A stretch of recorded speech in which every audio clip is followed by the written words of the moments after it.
All right, Ruthless fans. So now that season 2 is back, we're 4 episodes in. There are some people who still don't know that the show came back on Thanksgiving. I know my reviews came late for the first 3 episodes, but I did put out episode 13 within 48 hours of the episode airing, so pat on the back for that. But yeah, the show came back Thanksgiving. I've been talking with some of the cast, and I do believe that this season, like Bruh, is only 19 episodes long. So we still have episodes 14, 15, 16, 17, 18, 19. So we have about 6 episodes left before this season is over and done with. I think season 3 has already been filmed. I believe it's already been filmed, so season 3 is already in the books. But what this video is about is basically going over what we know of the Ruthless series from the Oval Season 2. Because in the Oval Season 2, there were so many things Ruthless related in the series. And we've got just a little bit during Season 3. If I'm not mistaken, the only things pertaining to Ruthless in the Oval Season 3 so far have been, Ruth coming to see Nancy and Richard while Barry was in the hospital. And that was like, all but 1 episode / 1 appearance. So I'm really just going to be going over everything we saw related to Ruthless in season 2 / season 3 of the Oval, and talk about what elements that the Ruthless series have to catch up with. Now, I have no idea if by the end of season 2 of Ruthless, things will have finally caught up continuity-wise with the Oval. Something tells me that's a no. I mean, based on the pacing of the show, in regards to like how many days pass by, like how many episodes take place within the span of a day, I don't think it's going to happen. And for people who are wondering about the timeline, I did a video well over a year ago breaking down how Ruthless and the Oval are no longer in the same... Okay, they're in the same continuity, they're in the same timeline. It's just like, look, after watching Loki and The Flash and all these other time travel shenanigan comic book series and movies, my brain is fried, so I literally have given up on it. But put it this way, Tally is she's like the catalyst to the confusion, because in the Oval, I want to say maybe during the first chunk of season 1, she escaped the compound, came to Nancy's house, and killed herself the next morning. In the Ruthless series, she is like the reverse Flash. She should be dead because we saw her die, but she's still alive. I'm thinking that by the end of season 2 of Ruthless, Tally will be gone from the compound. And we honestly don't need to see what happens after that, because we know what happened. She runs to Richard and Nancy's house, and then, boom, she kills herself the next morning. But in the Oval series, here's what we saw in season 2. You had Daikon calling Barry because of the fact that he put out the video concerning the Rakadushi taking his daughter. And that created a lot of buzz online, bringing unwanted attention to the compound. So, in terms of the Oval, the only Ruthless characters... I don't count the cult members who were in the van who beat up Barry, or the ones that restrained Barry when he was brought to the compound. Those are just nameless background characters. They're cult members.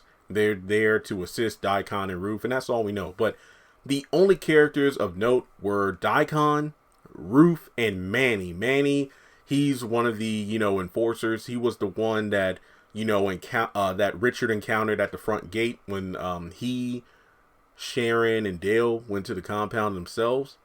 And we had a mention of the Highest, and it was mentioned that, the elders don't like it when people are rude talking to Barry. So we don't know if the elder mother is still alive. We know Agnes was killed recently, but I don't know if the elder mother is still alive. So it's implied that she is, and there are other elders, even though the only 2 that were really focused on in the series were Agnes and Marva, but let's just assume there are more. Well, technically Ruth is an elder, so there's that, but there have been a few mentions of Sam having a contact at the FBI who wasn't named, but I'm pretty sure we can assume it's Mac, and he tells Sam about how they have a guy on the inside, which could imply this is Andrew. So there have been several characters who have been mentioned, some by name, some not.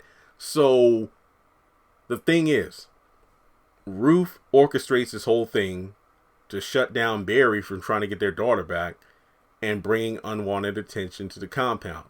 On top of that, Ruth wants the $100,000 that she left at Richard and Nancy's house to give to the Raku in exchange for their daughter, but it was a ploy because they beat the hell out of Barry, put him in the van, brought him to the compound, and we really don't see much after that. We see him brought out, he causes a ruckus. Daikon's like, would you like something to drink? You should meet the highest. He gets knocked out by Ruth. We don't see anything after that. We don't see if he was put into a punishment trailer. We don't see if he was, raped by anybody. I'm not saying that we need to see that, but look, if you watch Ruthless, when you get drugged or knocked out, they do a whole lot of freaky shit to you. But we do know he eventually winds up back at Richard and Nancy's house on the table like a Hawaiian pig at a luau. And then he's put into the hospital like Lynn was in Ruthless, pumped full of drugs. And he had to be pumped because he had so many drugs in his body. So we have no idea what happened after that. Aside from the fact that Ruth comes up and basically says, don't go back there again. And then talks about how she wants out. So let's talk about what we know. Ruth wanted the $100,000, which in my opinion, here's what I think happened. Now, we know in Ruthless currently Joan and River are trying to get about $2 million into 3 separate accounts that was set up basically for them on the outside as soon as they escape the compound. And when the cartel finds out that $2 million have gone missing, they'll come to the highest and take him out because they'll feel he is responsible. However, the whole thing is Lilo is dead. I'm willing to bet that they finally discover that Lilo is dead in the back of his car, chopped up and everything.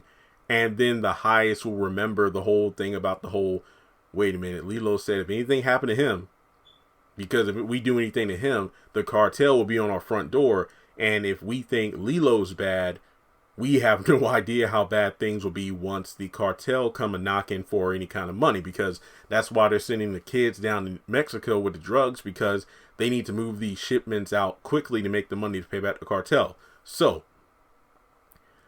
with Ruth wanting out so bad, things have really gone wrong. My guess is she gives the $100,000 over due to the fact that maybe River and Joan and Ruth talked, because remember, Ruth was invited to the money trailer with these two to talk about the plan. So they probably figure Lilo's gone, we need money ASAP or we're screwed. And Ruth was the one that said, I have money waiting for me on the outside. I don't need a cut of this $2 million. But then she talks about how she wants a third anyway. I bet in order to buy time, she says, hey, I can try to work things out, because maybe the people in the cult kind of turn on her when it turns out that her baby daddy Barry put out this video causing a lot of attention to the compound, and she orchestrates a plan, 2 birds, 1 stone. Put a stop to Barry. I get the money to help save the cartel. To pay the cartel so the compound is safe, and she looks good. So she probably set things into motion to get Barry, to bring the money, to get the daughter. And obviously they don't, hold up to their end of the bargain. So the money's given over to the cartel. Ruth looks good. The compound is able to thrive for another day. But for Ruth to say to Nancy and Richard, help me, I want to get out of here. First of all, what the hell are they supposed to do? Secondly, the only reason I could probably see Ruth being so willing to try to get the hell out of the compound is because things must have gone south really quick. Perhaps things fell apart with River and Joan. Maybe they escaped, but Ruth isn't able to get out.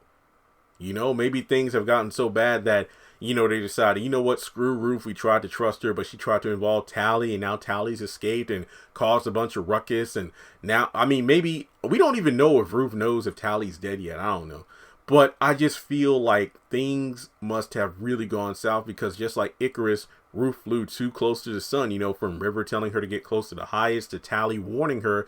This is like when we were on the street, you know, you were up underneath the pimp, and then, you know, the rest of us got treated like trash, and he was crazy. So you're probably trying to get too close to the highest, you know, rubbing elbows with Daikon, and now things have gotten so intense that you are so deep in that you can't get out. So this is really an interesting development. So at this point, you know, it seems like a lot of characters that Ruth has trying to align herself with have possibly been killed off or have escaped the compound. However, Ruth is left behind. So we'll just have to wait and see how things play out. But yeah, the Ruthless series does have a lot of things to cover, from, you know, where they are right now in season 2 to possibly season 3 to catch up with the Oval. How long do I think Ruthless can go on? Well, to be honest, if there's going to be this overlapping gap where the Oval is way ahead of the Ruthless series, something tells me we might see the conclusion of Ruthless within the Oval series, as opposed to seeing the Ruthless series have a true ending in its own series. Unless, you know, okay, so how does Ruth get out? Does she get out in the Oval? Does she get out in Ruthless? Does she even get out at all? Who knows? It just depends. I feel like Andrew is the key factor in all this, but only time will tell. So, with that being said, thanks so much for tuning in.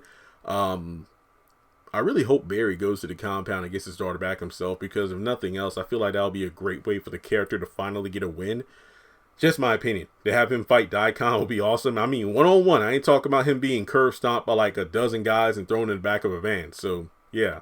But as always, hit like and subscribe. Follow me on social media. Links are in the description below. Hit that bell icon and select all. That way you don't miss out whenever I post content on the channel.